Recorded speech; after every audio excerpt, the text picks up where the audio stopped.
Hey everybody, it's Shawn and Trey with reactions to the classics. Before we get started today, we just wanted to invite you to take a look at our Patreon page where we have all kinds of reward tiers, anywhere from reacting to an entire album to songs, and to supporting us for as little as $1 a month. It really helps us out. And you can also check out our Facebook and Discord groups down below. Got a great community of people who love music. And all that to say, y'all, let's get to today's video. Hey everybody, it's Shawn, joined today for the first time by my daughter Mackenzie. In reactions to the classics, we are going to be looking at Billie Eilish's album, When We All Fall Asleep, Where Do We Go? Now, Mackenzie, you were a fan of Billie. I didn't know anything about her until she won all these Grammys 2 weeks ago. Yes, I'm the old guy in the room and I listen to a whole lot of music. I don't have time to listen to current music, but this one is an exception. You wanted to do this one. I was glad to dive into it. It was recorded over a 3-year period in her brother Finneas's small bedroom studio.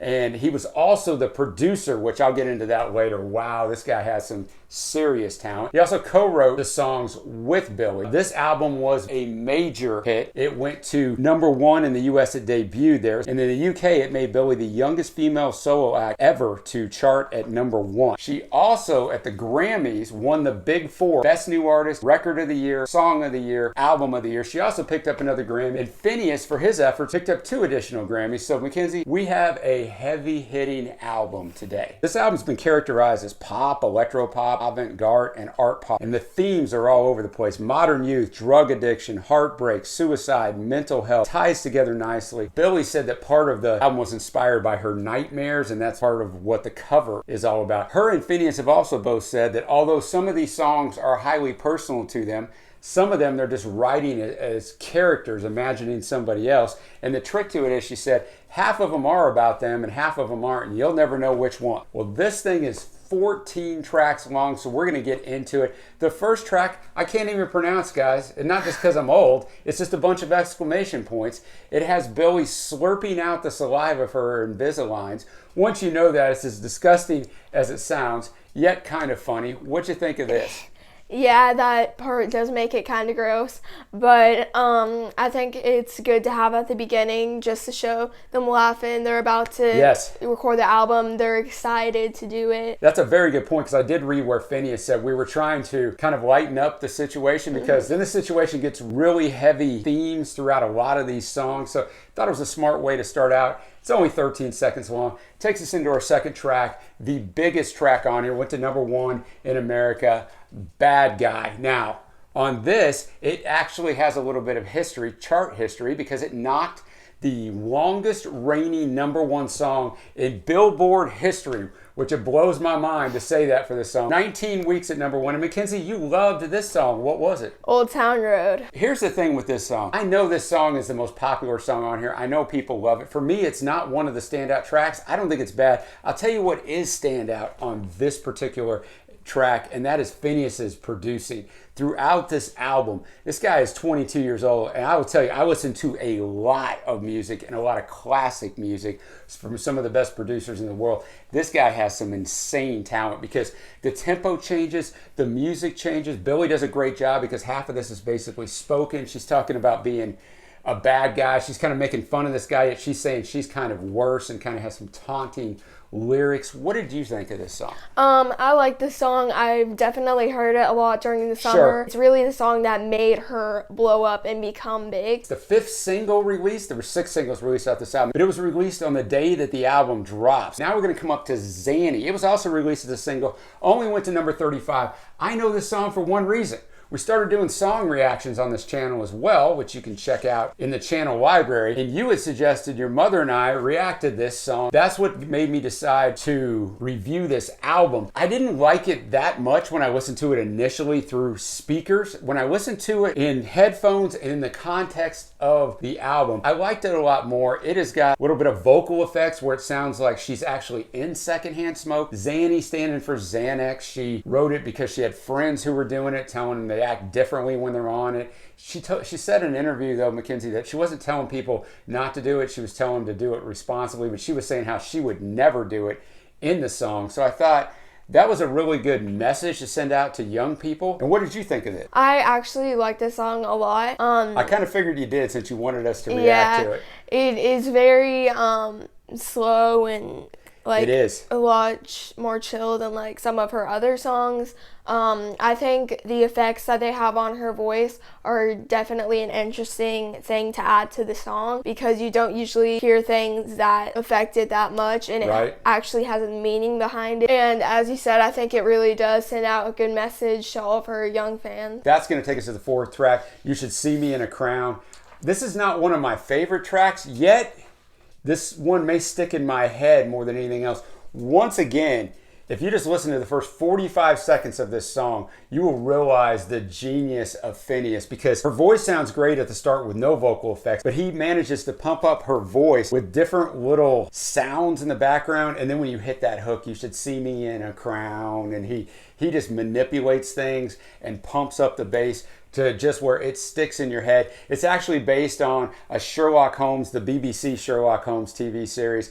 Both Finneas and Billy love this. It was off an episode where one of the characters, Moriarty, says, "You should see me in a crown." So they wrote this song. Basically, she's saying she's going to take over the world. What do you think of that? I like this track. I think it has kind of like a powerful feeling, especially coming after Zanny, which is like really just chill. Yeah. And then this is super upbeat, and it just gives you kind of feeling of power. Yeah, it's very trap influenced, a lot of electro pop. Like I could feel like I could walk into a dance club and boom, just lay it down to this. Get that vision out of your head, the old guy walking in the dance club. I'm just telling you, in my mind, I go there. And that brings us to the next track. All the Good Girls Go to Hell, and this reached number 46 in the U.S. I think this song is a good song. My issue was when I read the lyrics. For me, I'm a devout Christian man, and so these lyrics I have issues with. Eventually, Finneas said this is about climate change. I have no issues with that. Anybody that believes there's not climate change going on is living in a fairy tale. Unfortunately, it's usually guys my age and older that start telling you that climate change doesn't exist. It exists, and that's a great message throughout this. My issue is she's basically getting across the point that even though there's people going to hell, she relates to them more and kind of glorifies them. She also calls God a she, which I know one of your other favorites, Ariana Grande, also talks about God as a woman. That is absolutely not what the Bible teaches. And even though it's a song, you got to be really careful throwing those things around. That said, I think her performance on here is tremendous. Yeah, I like this song at first, with that too. I wasn't sure what it was about, so I wasn't like, oh yeah, I'm going to listen to this song all the time. But once I kind of learned that, I mean, the lyrics still aren't great in my opinion, but like, it's better knowing like hills burn in California, that kind of stuff. And it helps it is about climate change and that kind of stuff. And yeah, I like the song. I think she did well on this. Next up is one of my favorites on the album, Wish You Were Gay. Now this caused her some heat, Mackenzie, some controversy with the LGBTQ community because they thought it was sort of mocking being gay, but she wrote it when she was 14 years old. But if you read the lyrics, it makes total sense. It's not anything, in my opinion, of gay bashing or anything like that. She liked this guy. This guy wouldn't give her the time of day. So instead of the hurt that she was pushing into, she was simply saying, boy, it'd make it a lot easier if it wasn't that you didn't want me, it's that you were actually gay, so I wouldn't appeal to you. And incidentally, she said later on, he came out that he was gay, so I thought that was an interesting part of it. But for me, the arrangement on this is just spot on. Her vocals sound great. What do you think of this one? I like this song. Whenever I first kind of heard of Billie Eilish before I actually started listening to her, this was one of the first songs I heard about, and I heard that it was super popular, like earlier on during the summer is whenever I heard about it, after it first came out. And I like this song. It's also one of my favorites on here. Okay. Next up is When the Party's Over. This one was only written by Finneas. He said he wrote it after he left a date's house, quote, for basically no reason. If you dive into the lyrics, they're pretty sparse. I like it a lot. It's stripped back instrumentally. I think it really sounds fantastic. It's one of the songs that showcases her voice. What do you think of it? This is my favorite song of hers, not just on the album, but in general. Oh, wow, okay. It was the second song of hers I ever heard, obviously, after Bad Guy, because everyone's heard that. Except for this guy. And yeah, I like to listen to this a lot, even if I'm not just going to listen to the album. Sometimes I'll just listen to this song on its own because I really like it. See, you do these things, one, because it's fun to do with your daughter, and two, because you learn things about your teenage daughter that you didn't otherwise know. Well, that takes us to the 8th track on the album, and I can't remember, what's the name of the 8th track? 8. There you go, it's 8. It is a ukulele-based lullaby, and it manipulates her vocals so that she sounds like a small child. I actually like that part a lot. This reminds me a lot of Party Favor, which is in her EP Don't Smile at Me. And it reminds me of that because of the ukulele. This song has a lot of ukulele in it, and so does Party Favor. So it always reminded me of that. And an interesting instrument to implement not only in a modern album like this, but particularly the style of most of the other songs. Billie says that when people read the lyrics to this or hear her sing it, they think, poor Billie, she got really hurt. But she actually wrote it from the perspective of someone she hurt. Yeah, this song is my second favorite song on this album. Okay. I really like it. And, you know, if you're ever in a fight with somebody or something, this is a good reminder, you know, put yourself in their shoes. Think about how you're making them feel. Like, it's not all about you. And she does really well on this song to show that. Like, wow, that's this a great is what I perspective. did to this person. And I can imagine how hurt they were because of what I did. Wow. My 13-year-old daughter has a wonderful perspective. Another great thing, observation that you had here. That's going to bring us to the next song. The other one that's written by Finneas only. My Strange Addiction. Very bass-heavy song. I know you like this song a lot because it's got some drops from one of your favorite TV shows. The Office. That is like my favorite part of this. It has little snippets of The Office from the episode Right Level Midnight. It just has like different parts from throughout that episode. Drops of the different actors. And to use those drops, they had to get permission specifically from the actors, being Steve Carell, BJ Novak, Mindy Kaling, John Krasinski. Yes, so I thought that was really cool. And did not expect to get hit with that in the middle of this song. So another wonderful choice in there. Yeah, I think she dropped a lot of interesting things into this album throughout her songs. The way she starts it, the way she ends it, the parts in this song from The Office. I think she has a lot of interesting little things throughout this entire album that most artists don't even think about. And I think that's part of going back again to Finneas's influence as well here, because the producer has a huge influence on that. He really comes in and adds some great stuff. He's not just sitting back being the producer on the album, letting the artist do everything. He is really getting involved and amplifying what she's doing, and that's what it's supposed to be all about. The basic premise of the song is she knows this guy is no good for her, but she wants him anyway, which is the battle we all fight in life sometimes, where that part in our mind tells us this is no good, I should get out of it, but we go for it anyway because that's what we want in the moment.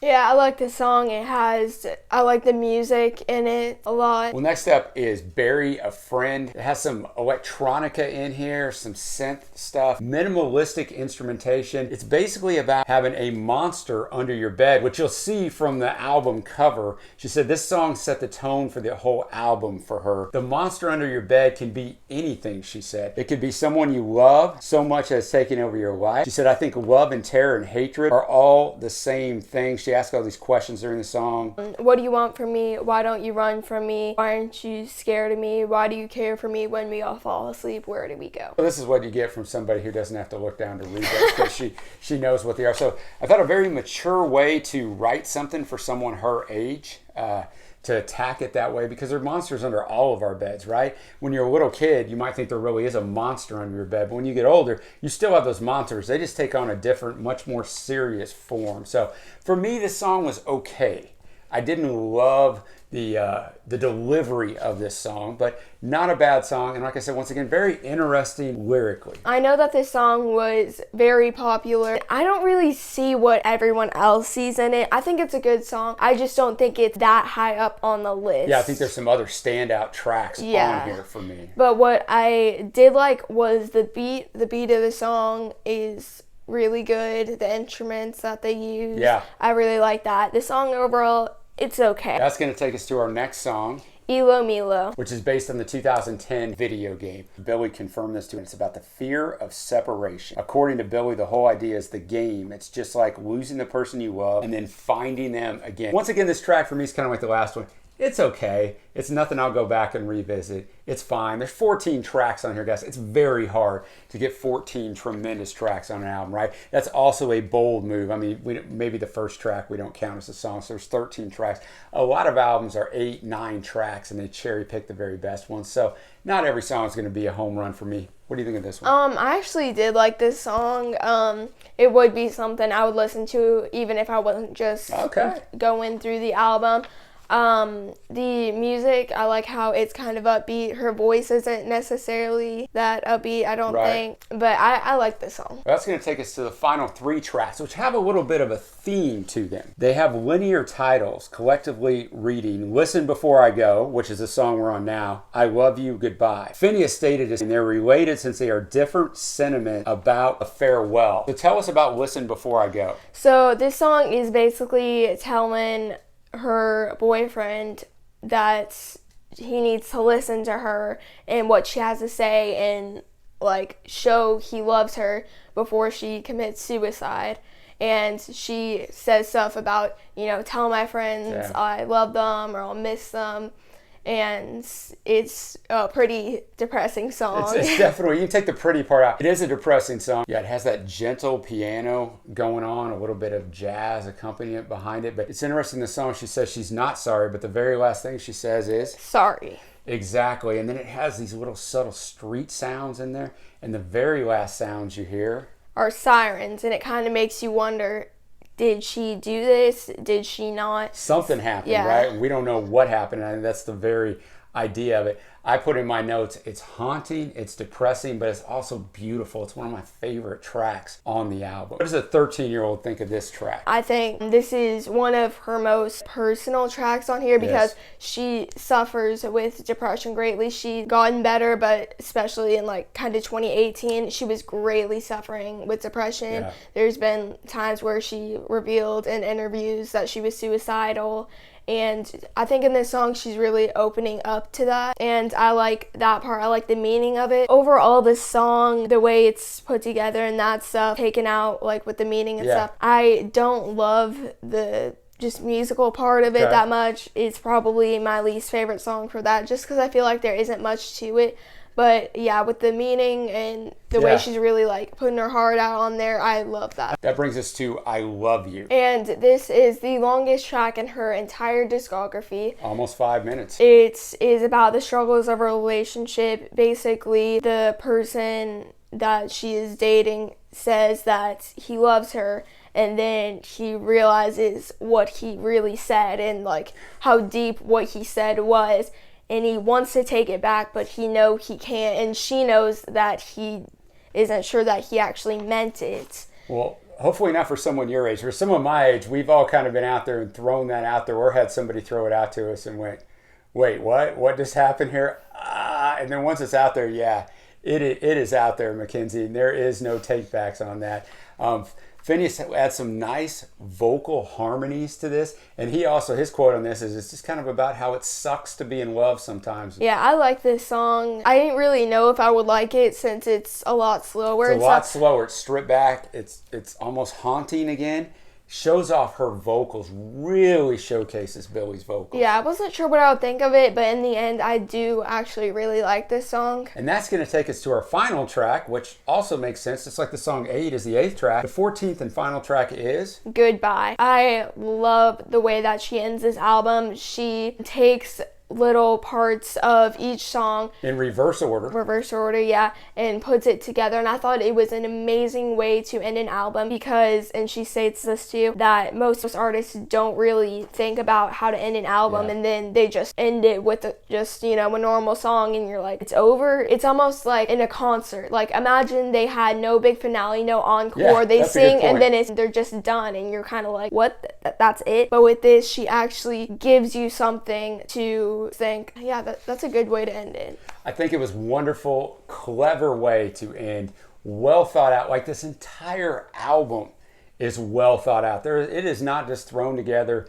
It's not something pushed out there. You don't do it by each part. You have to plan out, okay, this is how I'm going to start. This is how I'm going to Exactly. end it. And a lot of artists don't do that anymore. Now we're going to get to our favorite track. What are yours? My number one favorite is When the Party's Over, and my second favorite is 8. I love both of these songs. I think, as I said earlier, the second one has a good meaning, and the first one just, I love the music, and it's kind of just calming. For me, it's Wish You Were Gay. My number one is When the Party's Over, Listen Before I Go, and I Love You. So now we're at the part where we give our overall grade to the album. Mac, what do you give this thing out of 10?